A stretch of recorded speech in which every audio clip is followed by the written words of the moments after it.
Síguenos en las redes sociales. Búscanos @Sol1065 FM. Lo mejor de nuestro contenido más cerca de ti.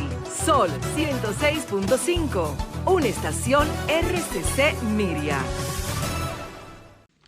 Entonces, ya habíamos hablado aquí de la convención del PRM. ¿Por qué volver? ¿Por qué volver a lo de la convención del PRM? Para hacer algunas precisiones, aclarar algunas cosas y volver a reafirmar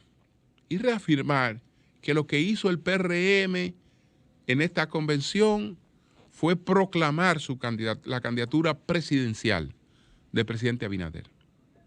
Claramente eso fue lo que hizo el PRM.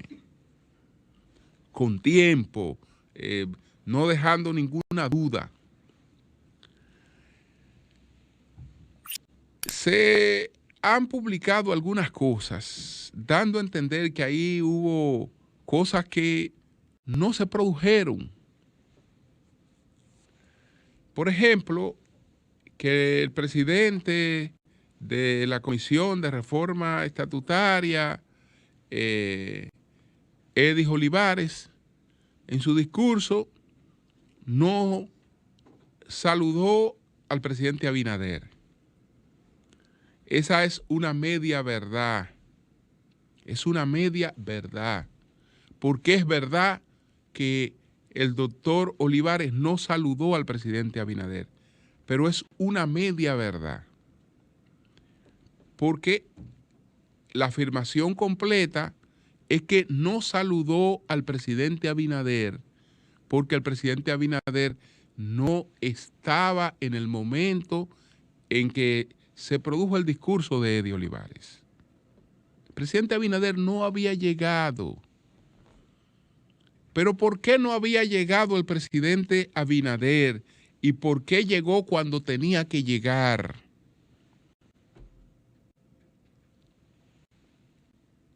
Llegó cuando tenía que llegar. Llegó cuando tenía que llegar porque el presidente Abinader llegó con la comida servida. Es decir, lo que ahí se organizó, el montaje que se hizo, era para que la llegada del presidente Abinader se produjera cuando se produjo. Y no es una gonzalada, no, sino cuando se produjo. Y debía producirse cuando la comida estuviera servida. Es decir, el presidente Abinader debía llegar a la convención del PRM cuando ya los estatutos de ese partido le hubiesen abierto el camino para presentar un discurso relacionista. Es decir, él llegó ya cuando los estatutos del PRM estaban modificados. Esa convención empezó con unos estatutos del PRM que prohibían la reelección, aunque la Constitución la acogía. En ese momento el presidente Abinader no estaba ahí. No. Cuando el presidente Abinader llegó ahí, y eso en política no es ocioso. A mí que no, eso no es ocioso. Eso no ocurre de que miren, da la casualidad que al momento de la llegada del presidente Abinader ya los estatutos estaban modificados, ya la comida estaba servida. ¿Y por qué no llegó antes? No llegó antes porque evidentemente que eso se concibió para que fuera así.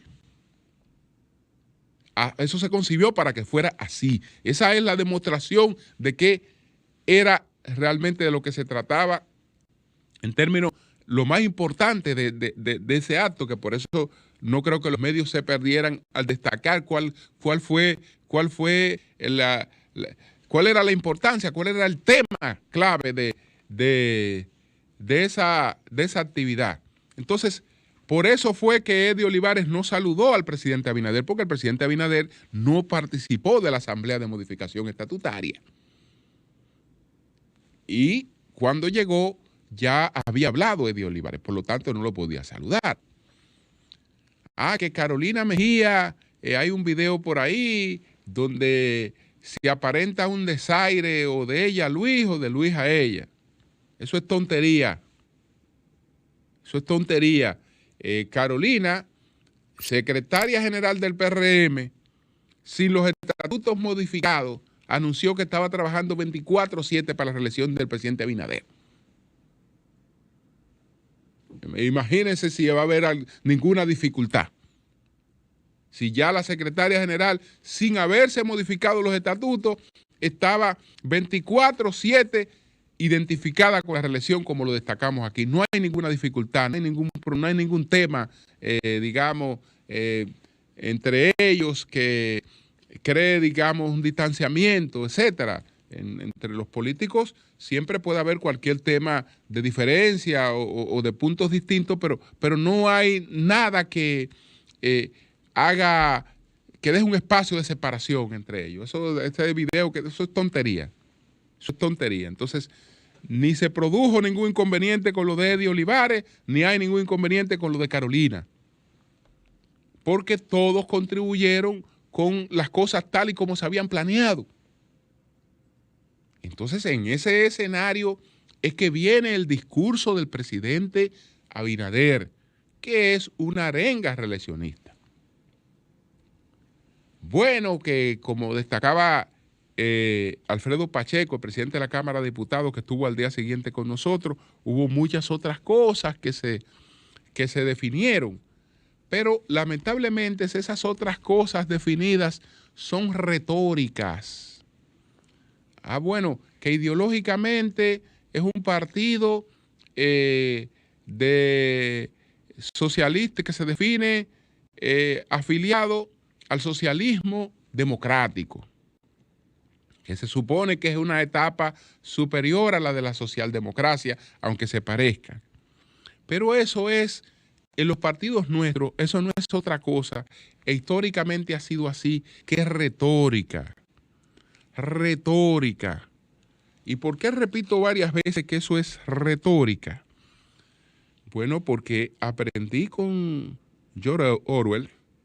Dice Orwell que en todas partes del mundo el papel de la retórica en la política, el papel de la retórica en la política es dar apariencia de solidez a lo que solo es viento.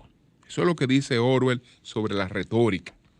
Dar apariencia de solidez, que ese es el rol de la retórica en la política. Dar apariencia de solidez a lo que solo es viento. No ocurre con el PRM. Todo el mundo sabe que esas definiciones estatutarias de nuestros partidos son puras retóricas, que tampoco hay diferenciación. El PRM, el presidente Abinader, no es otra cosa que una fórmula atenuada del consenso de Washington. El consenso de Washington tiene 3 recetas en las que el presidente Abinader se ha ido manejando muy bien. Muy bien. Recorte del gasto, y esa ha sido parte de su discurso de la economía de recursos, etcétera. Recorte del gasto, privatización de las cosas que están en manejo público, llevarla a manejo privado. Eso se llama consenso de Washington. Y la tercera medicina del consenso de Washington es la apertura de los mercados. Es la apertura de los mercados. Ese es el consenso de Washington. Pero ¿era el PLD distinto con relación al consenso de Washington? No, el PLD también era consenso de Washington. Consenso de Washington, aunque el presidente Danilo Medina metió por debajo de la mesa algo que era favorable para el interés nacional, que había que hacerlo desde hace tiempo, y eso pues lo distanció un poquito de Washington sin apartarse del consenso de Washington, que fue las relaciones con China. Pero eso es lo que estamos hablando. Entonces no hay diferencia, no hay matices, no hay que un partido es de este tipo y un partido de aquel, y esos afanes de mostrar que aquí hemos tenido supuestamente partidos liberales y partidos conservadores. Cuando lo vemos a lo largo de la historia, aquí no ha habido ese filtro. Lo que llamamos históricamente los partidos liberales. Pero ¿y cuál es el partido liberal? El Partido Azul. Que es el Partido Liberal, pero el Partido Azul no es otra cosa que una continuidad del Partido Santanista. El Partido Azul es la continuidad del Partido Santanista muerto Santana.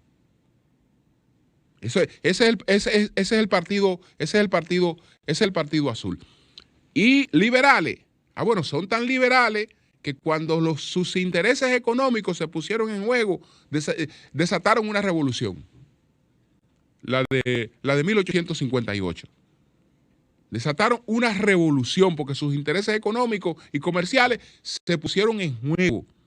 ¿Por qué? Porque hubo un presidente que dijo, caramba, los precios internacionales del tabaco suben o bajan y los productores de tabaco se mantienen en la miseria.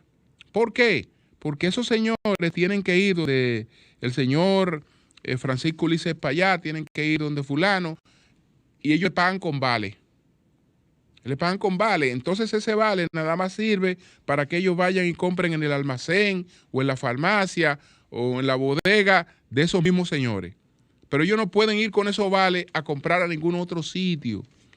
Entonces ese presidente dijo, no, vamos a monetizar para que los productores cobren y tengan a la mano una moneda de intercambio que les permita comprar donde ellos les dé la gana. Bueno, por eso hicieron una revolución. Por eso hicieron una revolución, una revuelta que nos concluyó llevando a este país a la anexión, a España. Entonces, no ha habido esa matización y esa diferenciación a lo largo del tiempo entre una organización y otra. Pero quería destacar en ese detalle, porque a veces en los detalles es que está la cosa. En los detalles es que está la cosa. ¿Era o no un acto reeleccionista? Bueno, fíjense que el presidente no estuvo hasta que la mesa no estuvo servida.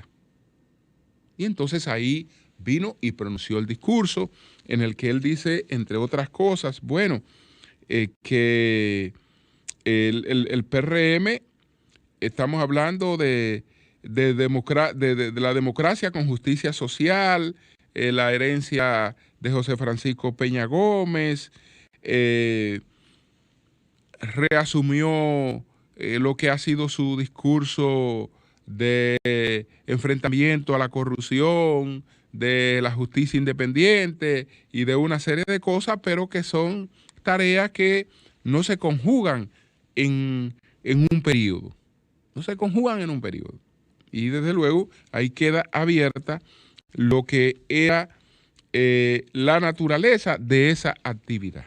Se me quedó otro tema, pero hay más tiempo otro día. Cambio y fuera. Sol 106.5, con la mayor variedad de contenido, información, entretenimiento e interacción en una sola estación. Cobertura total, disponible para ti en la radio y en las plataformas digitales. Somos Sol 106.5, la más interactiva.